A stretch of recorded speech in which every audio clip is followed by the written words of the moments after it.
Ladies and gentlemen, welcome back to the channel. Today's match review, today's three things we've learned. I don't think I'm going to go down the three things we've learned path today. I think we're just going to talk about the game itself and the story of the game and really the narrative that I've picked up from it rather than going through three individual things, because this is truly, I honestly believe this, maybe the most difficult match reaction I've ever done. 4-3 to Real Betis away from home in Europe. I mean, there was a run of time where I thought Celtic would never score away from home in Europe, and just it seemed like a rare occurrence. But we're going to score 3 tonight, but we still managed to lose the game. That's Celtic Football Club. That's us. You know, we can score 3, but we still don't win the games. This is going to be difficult. There's so much to digest, so much to talk about.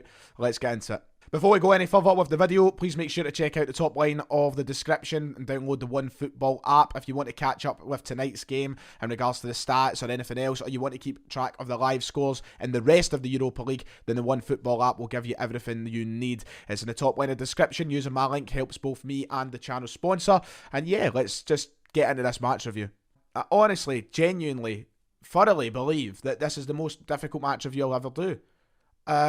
Tonight was shaping out at a point to be a memorable European away day for Celtic, a result that in the face of disaster in terms of injuries and squad depth and all the rest of it just seemed impossible. You're up 2-0, you're riding that wave of positivity, and I swear to God, I've put this already on Twitter and I'll say it now just for the people who don't have Twitter and don't follow me on Twitter.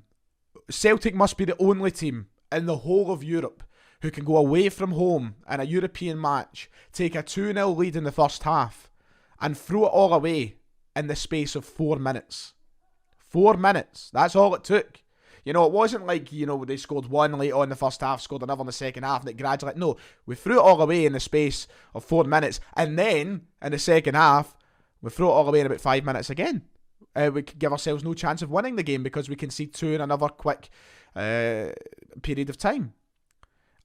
I don't know what it is about Celtic, but there is no bottle there when it comes to European football in regards to, I think, you know, believing in themselves, to have a confident defensive performance. There's just something, there's an on and off switch for Celtic that I just don't get how it works.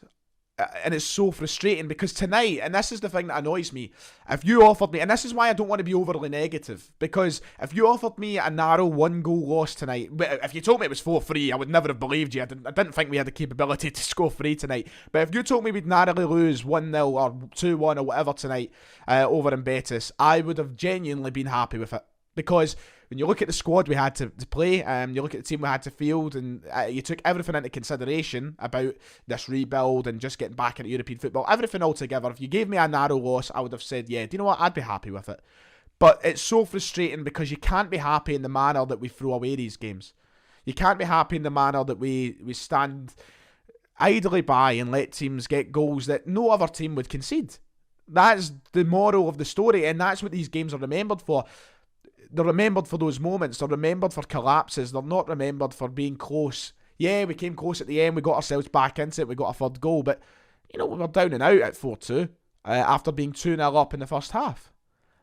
And that's something that is so frustrating. And I don't honestly believe that at this point it's anything to do with any manager. It's just Celtic, innit? It is literally just Celtic. We would have it no other way. It's ingrained in the club's philosophy at this point for us to go out and lose games in these fashions. It was the same with AC Milan, or sorry, Lille last year. We were 2-0 up in France. We drew the game 2-2. You know, is it the lack of bottle? Is it the lack of it? You know, that was a really tough game for Celtic tonight, and I expected no result for us. I didn't expect a draw or a win.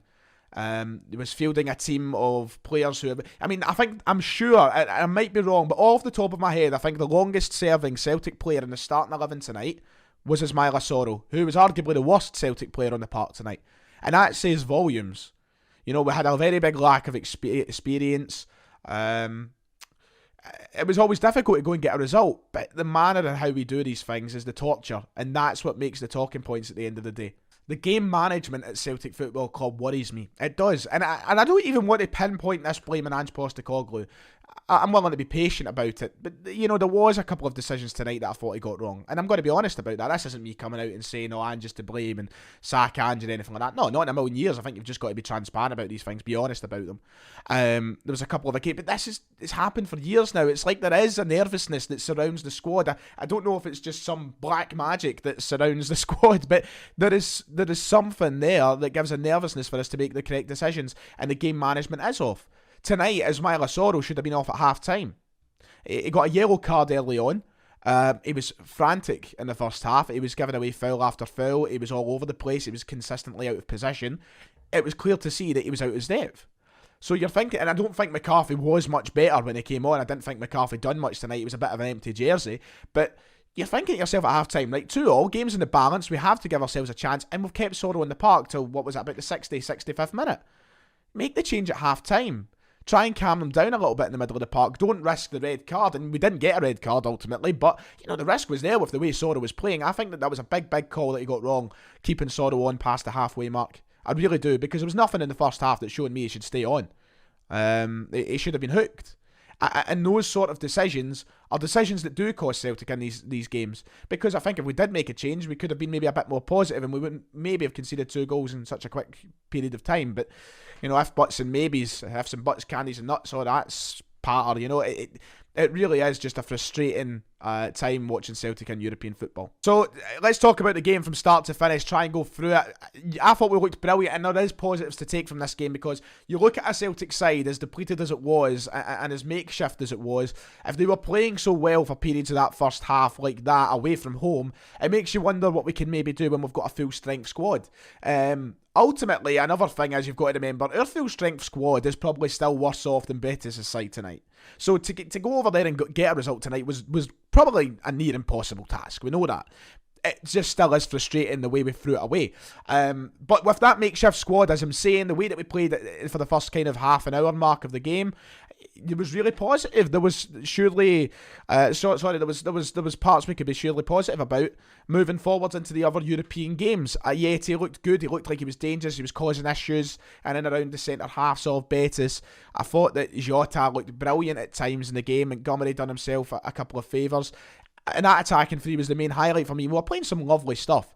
First goal, well worked. The longest VAR decision I've ever seen. It goes in our favour. Brilliant. You're 1-0 up. Next ball, Yeti's in through the defenders. Goalkeeper Claudio Bravo. We know how frantic he can be. He brings Yeti down. We get a penalty. You're 2-0 up. Brilliantly taken by Josip Juranovic. At that point in the game, I was riding such a wave of positivity, but I couldn't help feel like it was going to happen, and it was just an inevitability. It was an inevitability when they got their first goal. The heads drop. The team just looks a bit slower. They look a yard off. And that's how they get the advantage of us. And that's why you see the goals come in such a quick succession, because they take advantage of it. The first goal we give away, it's frantic defending, clear lines. Get rid of it. Just get the ball out of the box. And it falls nicely for the BETIS player. And he's never missing from that range. The second goal, we play him a yard on, and it's nice play leading up to it. I get that. Yard on, we just fall asleep. We're dead on our feet for a moment, and easy ball into the area past Hart, and it's a tap in finish. And that all comes in that period of 3 minutes where the team are a bit depleted, and there is a lack of confidence, and it's something in Europe that's stuck with us for a long time, and I don't know what it's going to take to get rid of it, because we've had manager after manager. We've had Brendan Rodgers, Neil Lennon, Ange Postecoglou. Now we need to shake it, and I know it's the first European game for a lot of these guys playing together, but it just seems like it's something that's never going to leave Celtic. As I said, in the second half, I feel like the change had to come quicker. We had to get McCarthy on the park over Soro, but we didn't make that change, and once again we concede 2 goals. The fourth one, to be fair, some strike, but that was it, down and out. And from them scoring their 4th goal up until we scored, the game was pretty bland, pretty boring. I think BETIS set themselves at a tempo that made it difficult for Celtic to really find a way back in. They slowed it down a little, and we hit the post, had a great chance through Rogic, and that could have opened up the game a bit earlier on for us, rather than the period of time we did score. But it was pretty much down and out from 4-2, and I didn't see the belief in the Celtic team either. And this is a big issue as well. You look at that bench tonight, And I'm not buying into this argument. We're unlucky with injuries. You can't blame. Yeah, we have been unlucky with injuries, but we should still have options. That bench tonight offered nothing in terms of a game changer, an attacking threat or anything. And yeah, we're unlucky. Kyogo, Forrest, Abada out, but we still need more options than that. And we look to that bench tonight, and it's pretty uninspiring. And what can you do with it? How can you work with it? It's not going to change a game for us. And yeah, we pay the price. We lose the game. Look, listen. 4-3, it could have been a lot worse. It really could have. And I think there was a period of the game when they were up 4-2. I was thinking this could be 5, this could be 6, it could be a mauling. So the Celtic side done it, I guess, I suppose, a little bit well in keeping that scoreline down and calming the game down a little bit. But performances were night and day from first, second half sort of thing, and that annoys me. But we head into the next game and hopefully we get something. I'm going to wrap it up there because I might be going out. So yeah, let me know your thoughts in the comments below. Make sure to hit like and subscribe. We are genuinely this away from 30,000 subscribers. So please, please, please hit that like button if you can. It would mean so much. Oh, sorry, subscribe button. And the like button too, because it gets my content out there to more and more people. Until next time, yeah, see you later.